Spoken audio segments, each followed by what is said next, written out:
UX Cake is all about developing the layers you need to be more effective in your work and to be happy and fulfilled in your career.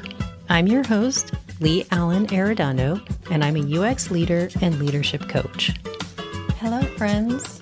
Welcome to UX Cake. I'm excited to introduce you to my guest today, Tutti Taygerly. She is a veteran design leader, and she's also the author of a fantastic book called Make Space to Lead. In this episode, we're delving into how we can create more fulfilling work and to build a career that's really sustainable by making space for what matters most to us.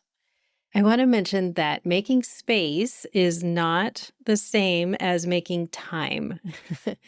This isn't about time management or prioritization techniques. It's really all about having awareness, self-awareness, and reflection, and creating structures in your life so that you can do that more often. We are chatting about how we can create more space for creativity, flow, and whatever else matters most to us in our personal and professional lives. So if you're looking to make your work and career more meaningful, as many people that I've talked to lately are, listen on. Tutti Taygerly is a design leader with 22 years of experience building products and design cultures at some of the world's largest organizations, including Meta and Disney and Oracle and more. And now Tutti is an executive coach, author, and speaker. And you can find out more about her at tuttitaygerly.com. And the link is in the show notes. All right, let's get on with the episode. Hello, Tutti, and thank you so much for joining me on UX Cake today. Thank you. I'm excited to be here.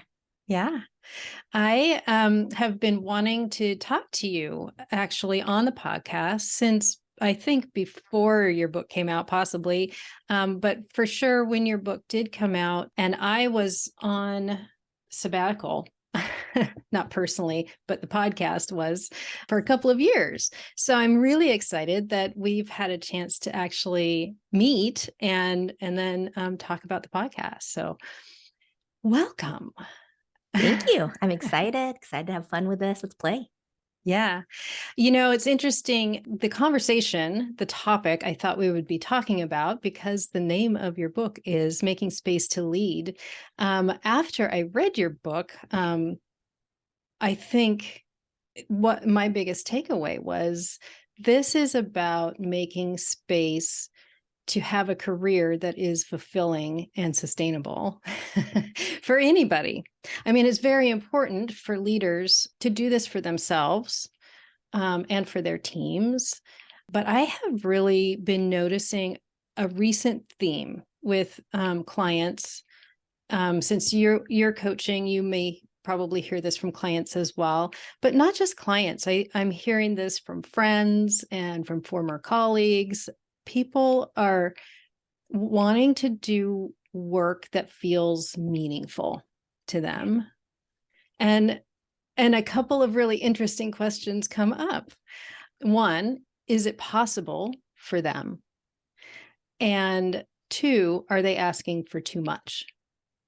Oh, I'm super curious your thoughts about that. First, like, have you been hearing this a lot, not just in coaching? Obviously, you know, you might think people would come to coaching with those sorts of questions, but even outside of that, in the general kind of work world. I think we're all very lucky to be in tech.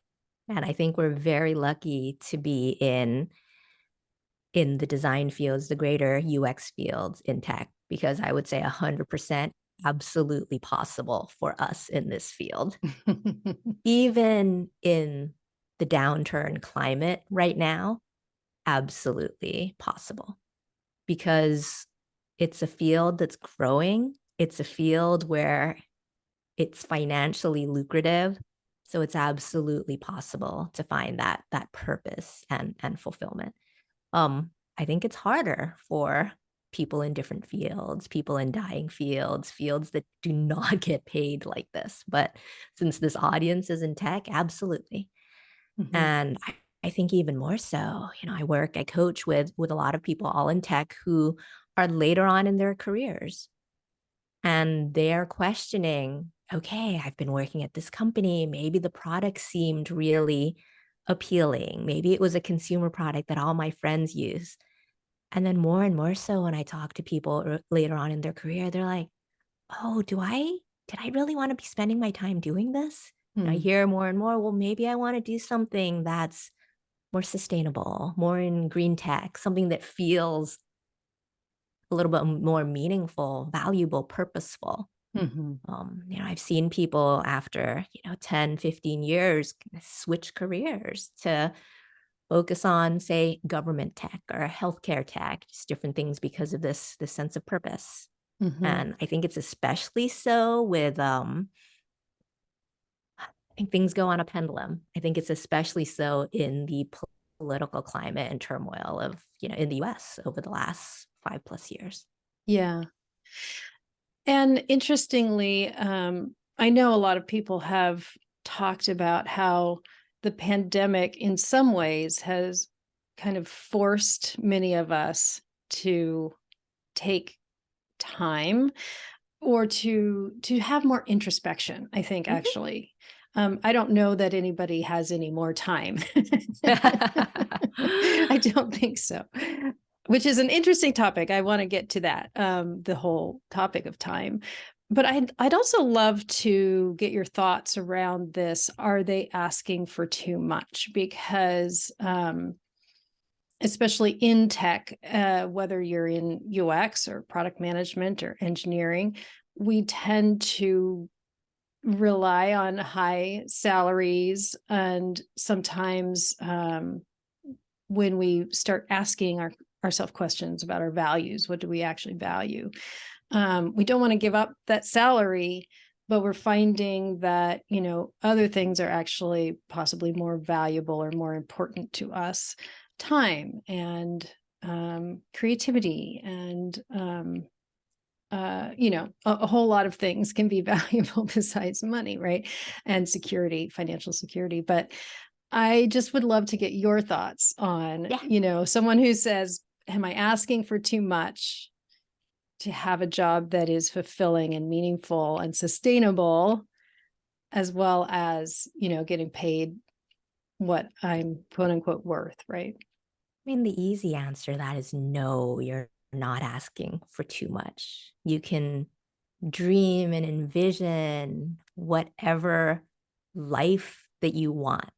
And I'm leaving this in the dreaming realm, in the realm of possibility, in the realm of this is the life that I want to build for myself with all of this. I would never tell anyone that they're asking for too much. But the caveat is, well, what are you willing to do to Mm-hmm. achieve that life, that dream, that purpose? And it's these details, this caveat where it gets really interesting. Mm-hmm.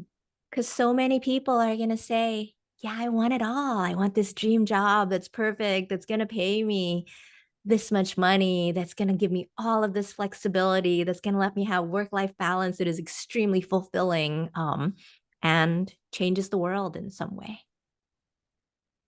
And I think this is where some of the hard trade-offs come in, and having a really solid understanding of what are your stack ranked priorities for this job and what are your stack ranked values for this job. And I'm not putting any judgment on it. There's Right. periods in our life where money is number one Sure. because, maybe you're trying to buy a house, maybe you're just having kids, maybe you're supporting your parents, maybe you're sending money home to relatives in a different country. I don't know, and there's no Mm-hmm. judgment. Maybe because you just want to be able to retire earlier. Mm-hmm. It's having that clear understanding of what's the stack rank most important thing, and it might be purpose in your job. The My last partner worked for an environmental nonprofit. And something that I found really interesting is that he shared with me how the trends of different people who, leave college ready to change the world and pour their hearts and soul into a nonprofit. Mm. And he said that something happened. There was a group of people who come in like fiery, raging, and they work their little hearts out for a couple years, and then they just burn out. Mm. And I share this example because us in tech, we're like, and I worked at Facebook, right? There is the, oh my gosh, I worked at a social media company, but you work in an environmental nonprofit. You know, your job is so much better than Right. mine. But it's the same thing because he shared these trends for me that like the burnout's the same. Mm. The pouring your whole heart and soul in something is the same, which leads to burnout. And it didn't matter that it was for an environmental nonprofit.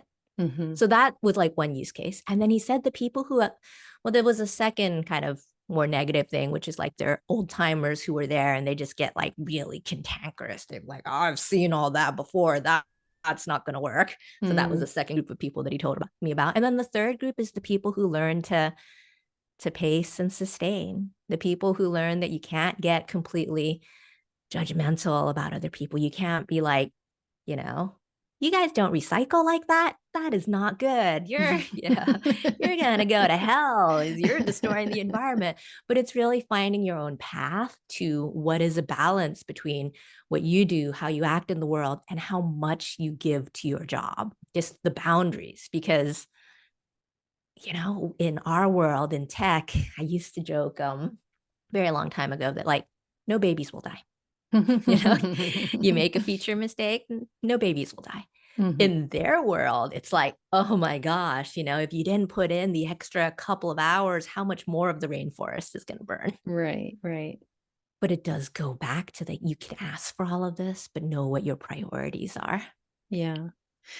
Right, which gets at this making space. Because making space is so much more than, it's not just making time. It's not about making time. It's time is a construct. Time is kind of a fake construct. Like when you think about it, time is infinite. Um, so it's not about, this book is not about time management, what you're talking about. It's not even, prioritization. There's so much about self-awareness and reflection that Yeah. is required in making space, which we get too busy. Yep.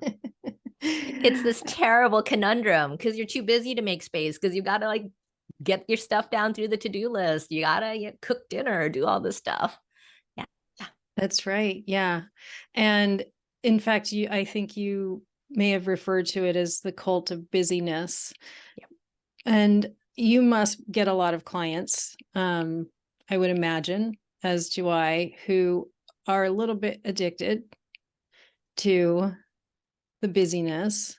In fact, Absolutely. you're And I very, am too. I Come know on. I you're write very about. honest in your book about it. And I have Yep. to say, I get that way. And I used to be that way very much so, working at Amazon. A lot of the things you talk about working at Facebook were very, very similar Yep. to me. It was like, oh yes, that sounds very close to home. Yep. We all do. This is Yeah. how we're rewarded. This is how our performance review systems are. This is how our quarterly OKRs. This is the corporate world. Yeah. And with that, I'd love to know how you approach that with people who want to make space, but don't feel maybe allowed to Yeah. in their day-to-day work. There's so many places where we can start to play with space. And also where I start with a lot of people is, well, what's the problem? What's the pain right now? Right. What is it that you want to be? What is it that you want to be different? I think in coaching, we talk a lot about what's an aspirin and what's a vitamin. Mm-hmm. We don't take our vitamins, right? If this is kind of this vague idea of like, oh, I'm kind of busy, I want to make more space. How do I do it? I don't think there's enough incentive to change. Mm-hmm. We all know that like meditation, exercise, eating well, these are all things that are good for us, but it's so hard to do because we're so human. I find that change is easiest to make when it's forced on us. Mm. That's that's the shock to our system that's going to say, hey, you got to break this pattern. This is enough. This is too much. I can't do this anymore. And you were talking earlier about the pandemic. That is the greatest collective pattern break we've had. It's like, Mm-hmm. all right, can't do anything else.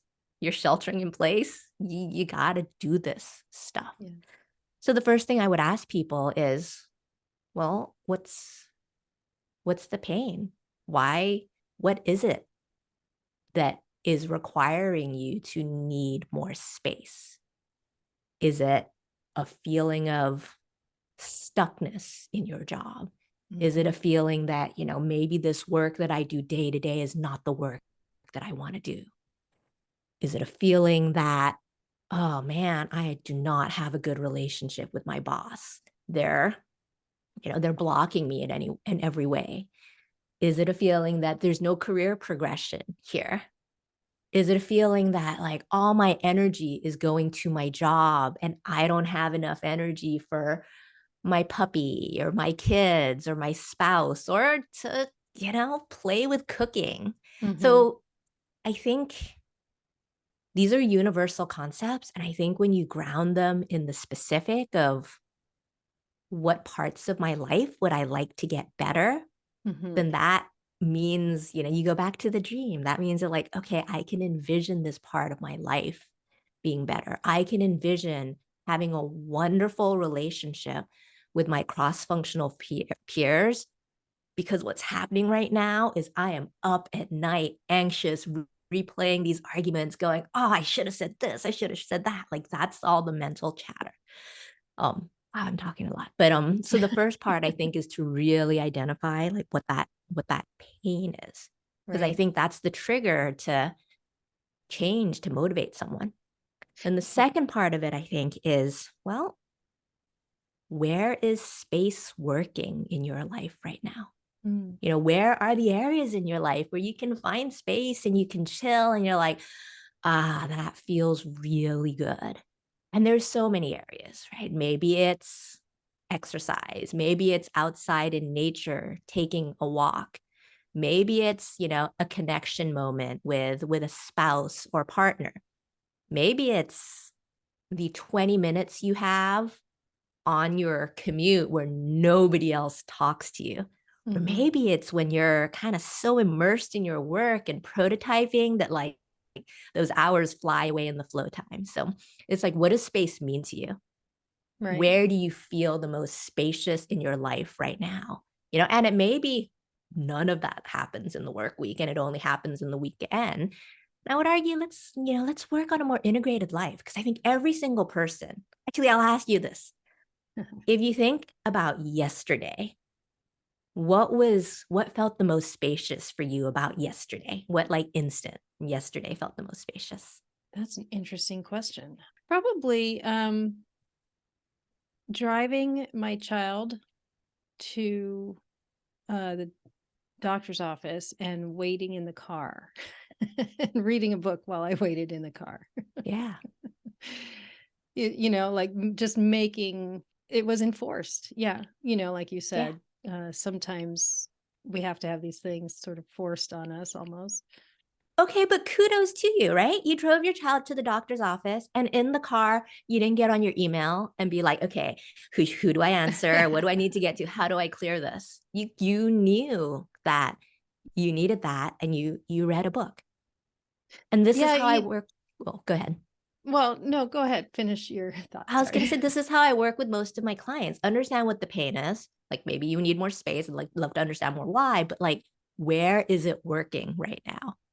There is Hmm. no one who has zero space in their life. It's not Right. possible. We're human. We inherently crave this, even if it's brushing your teeth, right? Sure.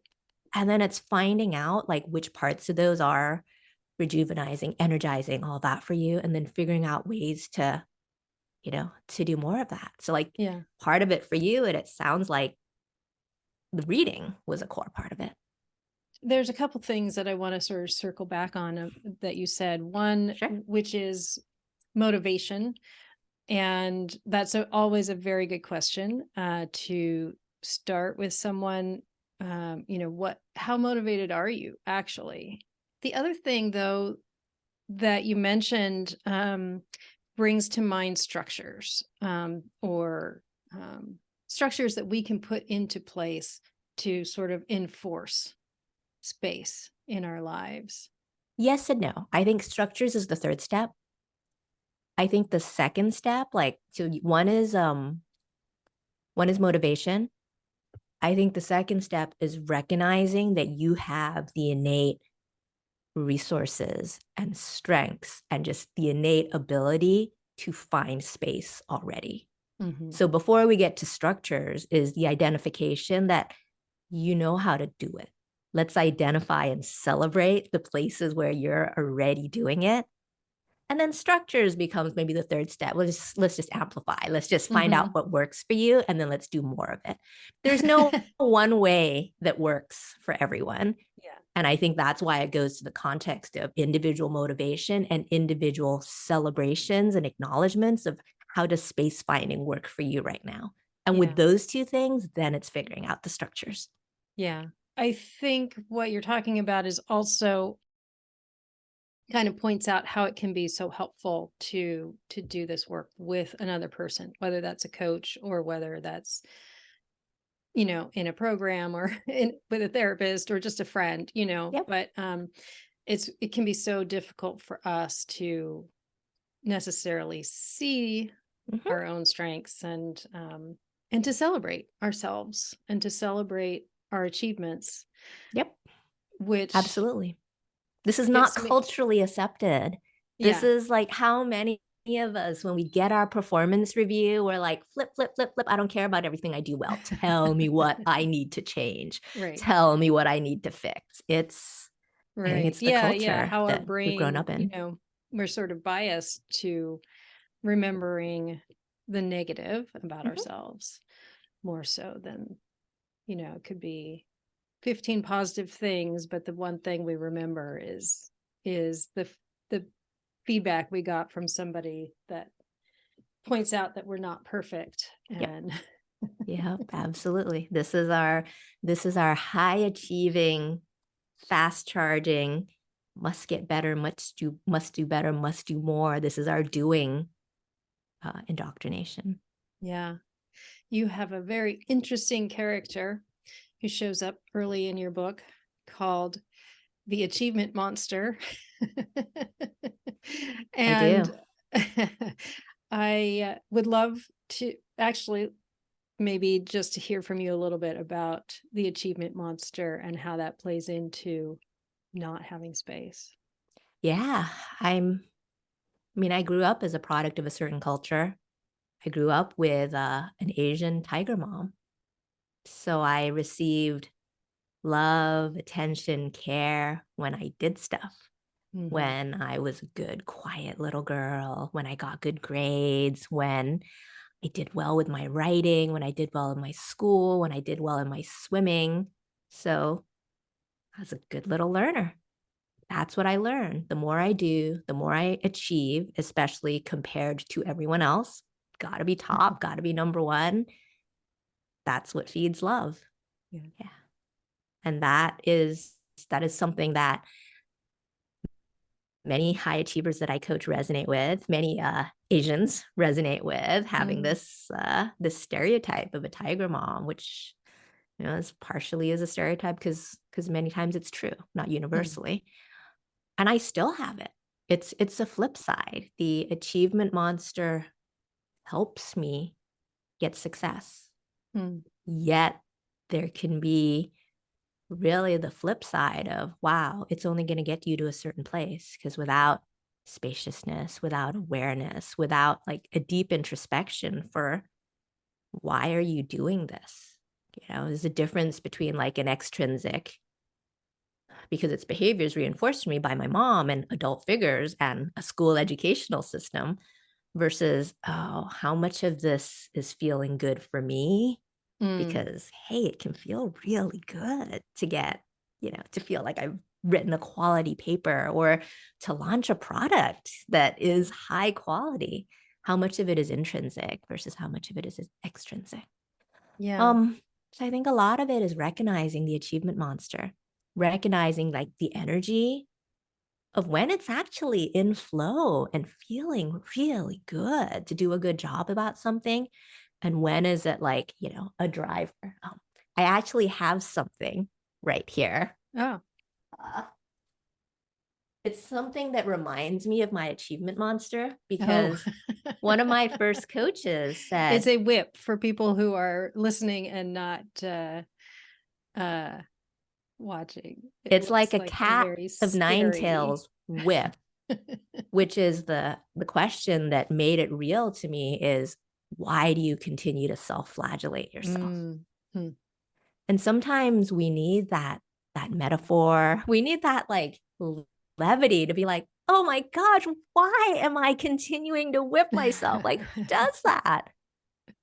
To really be Right. like, oh, maybe you got to stop that.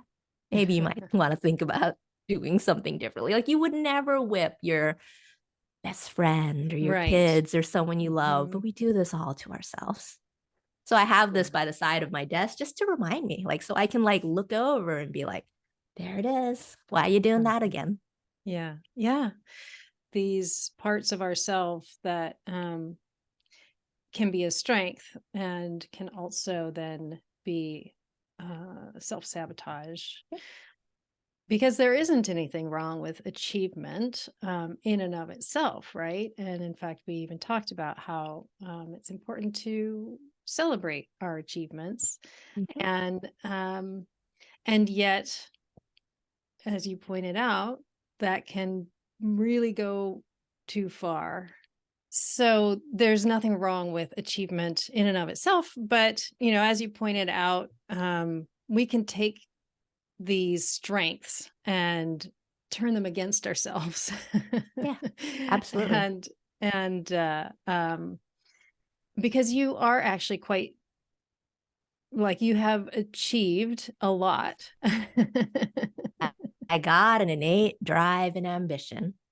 And yeah, And it's it's there. wonderful. I mean, now you're in a place where you can celebrate it and you can feel healthy, you know, Absolutely. Yeah. and still achieve. But that awareness of the achievement monster is very important. Yeah. I think it's all about the awareness, which is why I use the metaphors. When I work with people, it's like, well, what are the phrases your achievement monster says? Because this is where we make our brains work for us rather than being up like anxious at 2 a.m., like reliving a conversation. It's, don't stop, try harder, keep Hmm. on going. You can't quit.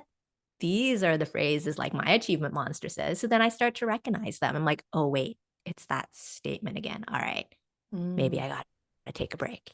And that's ways of adding like little bits of spaciousness to your life, like a 30-second breathing break or a just step outside for a minute. yeah. That's itty bitty like pings of space that we can all put just to be like, okay, let's just pause for a minute. What I want to talk about in regards to creativity, Mhm. I know for me, it was sort of really important for me to understand how my brain works. This happened over the course of the last couple of years, really understanding that I need breaks in Yep. order to stay in flow. Mhm. And that's just how my brain works. I can tell when it's happening. I can tell when, I am in the middle of something and it's going well, but then, anxiety, sort of a feeling similar to anxiety, comes up for me. And I actually need to go take a break and allow myself to just kind of like reset Yep.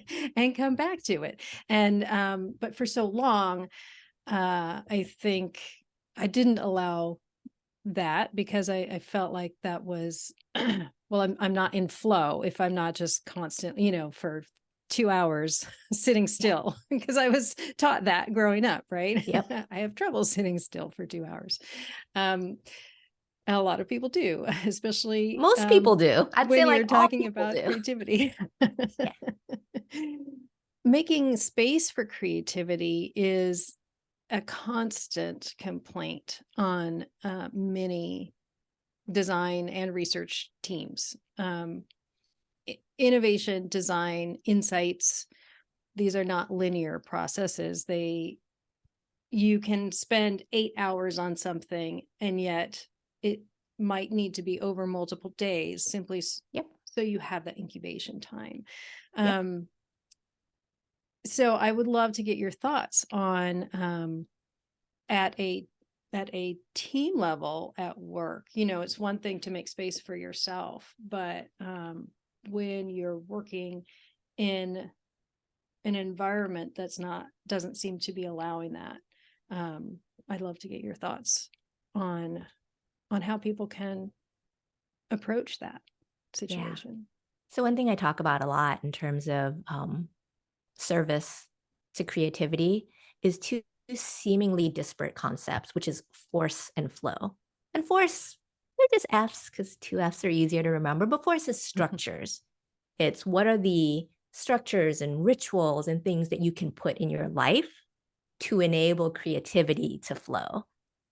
And I believe that you need both of this. They're flip sides of each other, similar as we talked about our strengths and the dark sides of our strengths. I think force and flow are both needed. And the good thing is that force, these structures, are what a team can do together. We're innately human creatures. We can like ping pong and like work off each other for this. Something I talk about in my book and something which I do still is really having this concept of a focus block. So Mm-hmm. I'll say 2 to 3 hour period of time that is blocked out, free from meetings, to have that gestation space, that white space, so that creativity can flourish.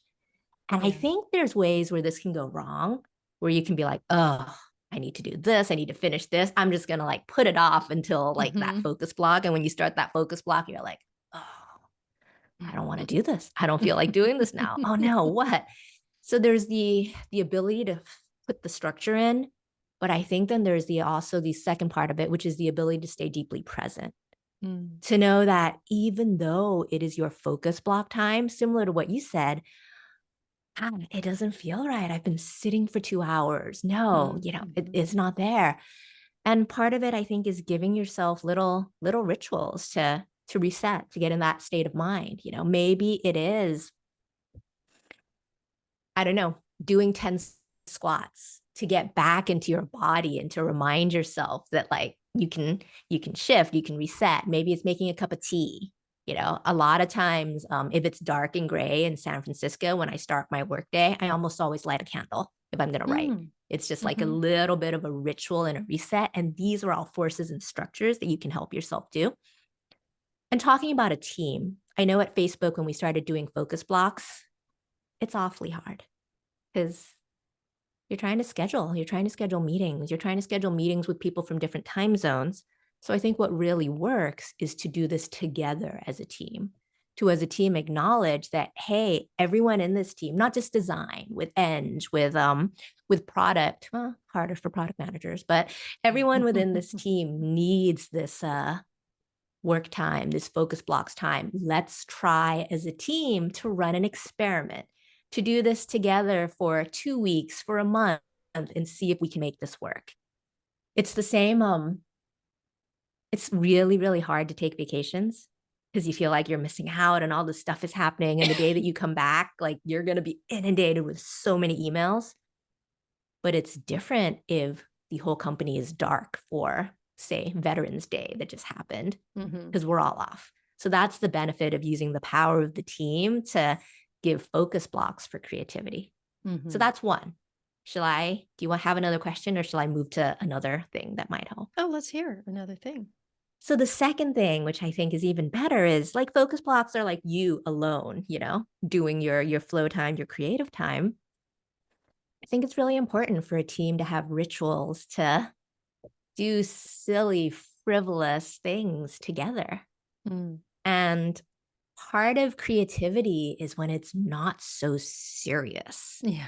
right? There is the creativity of oh my God, we better get to that really good concept because we got to present it. And oh shit, how are we going to do that?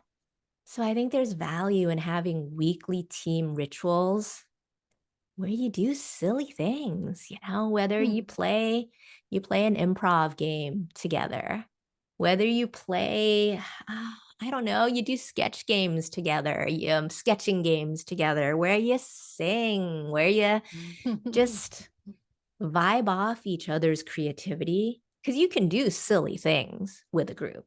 You're more Yeah. likely to do silly things within a safe space, welcoming, comforting group. Sometimes it's really hard to do it alone. Like, who's going to sit there alone and have a dance party? Like, yeah, I know some people who do that, but if you put the music on and if, you're all doing it, and if some people want to turn their video off, cool. I think there is a magic and creative energy in a team that laughs together and plays together that makes Hmm. everything else easier. Hmm. I think that is probably just one of the best pieces of advice that I've heard for teams in a long time. It there's a lot of talk about teams not gelling because everything is remote and distributed, and sometimes teams aren't even, they're rarely in the same time zone, Yeah. where they can even work simultaneously. Um, but I think bringing a sense of levity and silliness and fun, it's so overlooked. Yep. Yeah. And it's human. We want that. That Yeah. is um that is the being. That's the emotion that you leave a meeting with, because you can go to a meeting, you can have the agenda, you can get everything done. And when you leave, everyone's like, "Phew, glad that was over." Right. As opposed to a meeting where you remember the laughter. You remember Mhm. like the stupid jokes someone told at the beginning that were so eye rolly, but like Right. that's what stays with you. Yeah. I would like to talk a little bit about surfing because it's a big theme Yes. for you in life in general, and it works supremely well with this subject of when you talk about finding flow. So yeah, let's talk about surfing and the role that it plays in this book in your life. So I spent decades as a driven, controlling, command and control leader with like my armor on, needing to be a certain way. Some of it came from my upbringing, some of it came from certain tech cultures, some of it came from like the atmosphere of competitive design studios. And throughout all that time, there was one thing in my life that felt frivolous and completely unnecessary, and it was surfing. I Mm. spent so much time on it because I loved being in the ocean. And it was also the one thing where no matter how much time I spent on it, it really didn't feel like I was getting any better. But I didn't care Mm. because I was out in the water, magic power of nature. I had the magic of learning to surf with a bunch of women, which were called Wahine Kai in Huntington Beach in Orange County. Mm. And so there was no potential unconscious bias of being with men. It was like a single gender, very supportive, very loving group where there was so much levity and laughter and foolishness and just simply being present in the sunshine, in the water, in nature, surrounded by birds and seals and dolphins occasionally, that it was simply magical and healing. Mm. Really got you present because you're in the ocean, so you do have to be pretty present. It's not something mindless like jumping on the elliptical machine. You got to pay attention. So Mm. there's the variety of it. um, and it's been an important part of my life. It was the first thing I think that was really a touchstone of oh, I have something in my life that doesn't feel like I need to achieve. Mm. Of course I would have these dreams. Got that achievement monster. I'd be like, what if, do you think I could become a pro surfer in my 30s? And I was like, oh my gosh, that is so ridiculous. Why must I put achievement into everything? And then just the ability to laugh about it and be like, oh my gosh, I'm so bad. And it's okay. And I mean, the parallels between what it takes to ride a wave and finding flow for ourselves, making that space to find the flow um, works incredibly well. Plus, it's quite a beautiful cover for your book. Thank you. It goes back to what I talk about, which is force and flow. Mm-hmm. I use the acronym SURF, SURF, Mm-hmm. to remind people about what to do. The S is stop, just stop for a minute and see, like, is this the pattern that you want to continue? U is understand. Take a minute to be like, what's happening here? Is it the achievement monster? Are you getting triggered? Are you hungry? Are you getting really hangry? Just understand. R is because I'm a bit of a rebel, and R is a just redo it, rethink it, reevaluate it, pick your own And then the F is what I talked about earlier, which is force and flow. Where are you right now? Are you more in flow, and do you maybe need a little bit more force? To your example earlier, I'm in flow, but wait, I need to stop for a minute, take a break. Or are you completely in force of structure? I got to do like the 10th design iteration and keep on going and going. And I'm just forcing myself to do it so much. So then you need a little more flow. And what I love is that surfing needs both. There is a rigor that you need in having to paddle and having to like build up your lats and your muscles to just paddle, because without that strength, there's currents. You always have to stay in place so that you're right at the right place in the wave. So you do need to put in the time. You do need to put in the diligence of getting out and doing this regularly, because you lose the paddle strength.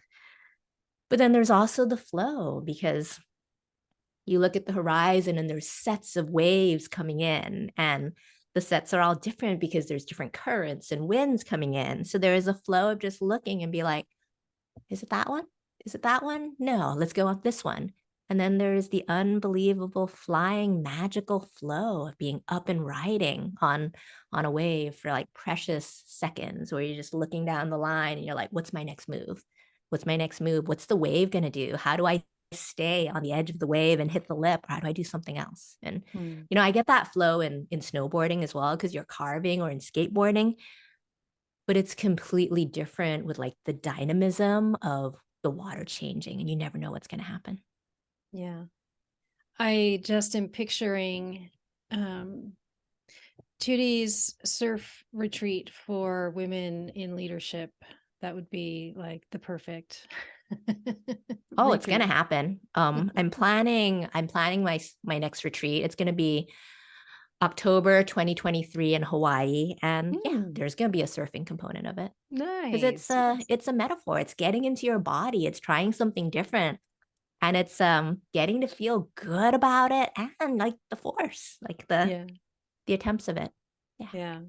Oh, sounds wonderful. Mm-hmm. What else do you have going on that you want to share with our audience? Well, my biggest passion project right now is I'm working on my second book. Yeah. Approaching it completely differently, because, I like experiments. I like doing things differently. So it's a research-based book, even though there's some memoir things as well. And the title is Hardworking Rebels: How to Lead and Succeed as Asian Women. So what I've been doing is I've interviewed, I think I'm about 55 now, professional Asian women in tech and outside of tech, with like doctors and lawyers and financiers and all of that. And what the book is doing is really pulling into our lineage, similar to me talking about having a tiger mom, because I'm Thai Chinese. There are ways that we exist in the world because this is how our parents have been. This is how our grandparents have been. These are ingrained traits passed down through epigenetics, at the molecular or surrounding molecular level, that are a part of who we are. And mostly I support women, people of color, and immigrants. So there is also the additional trait of, you're an immigrant, or your family was an immigrant. So you have this foot in both worlds. And what I love about this book is that, there is a trait of Asian Americans that's valued in our culture, with my tiger mom, of being hardworking. Put in the time, put in the grit. A lot of successful people have it. This is the undertones of the achievement monster. But yet, it's an Asian American story. So there is the sense of immigration, whether you did this as first generation or whether it was something your parents did or your grandparents did. And there is a sense of being a rebel, having this foot in an old world and a new world. And what the book does is it provides coaching, guidance, a blueprint for Asian American women in the corporate world who are not rising as much. There is lots of Asian American representation in tech, but not at the highest levels, because there's a ceiling. There's a ceiling, there's a glass ceiling, and there's a bamboo ceiling. And when both of those together, and it's both for Asian Americans as well as Black women, that's the worst. The book provides stories, inspiration, and lessons and tactics and experiments to try to be able to break through this. And that's my current passion project. That's what I'm spending all my time researching and writing and doing. Yeah. Oh, I can't wait. Me too. Yeah, I'll bet. It's equally fun and a lot of work, I'm sure. Yeah, for sure. And that's where I do have to be super mindful of my energy. Yeah. When is the writing flowing and when I'm forcing it? And one thing that's really good is that book writing has a whole creative part, but it also has a very structured part, which is similar to information architecture. What do you want to share when? How do you do this? And what's the continuity of a storyline throughout? So I love that. I feel that book writing is similar to design. Nice. This has been a wonderful conversation. You are incredibly inspirational, and I would love to have more conversations with you. And thank you so much for your time and for sharing so much of your insight with us. Thank you so much. This was a ton of fun.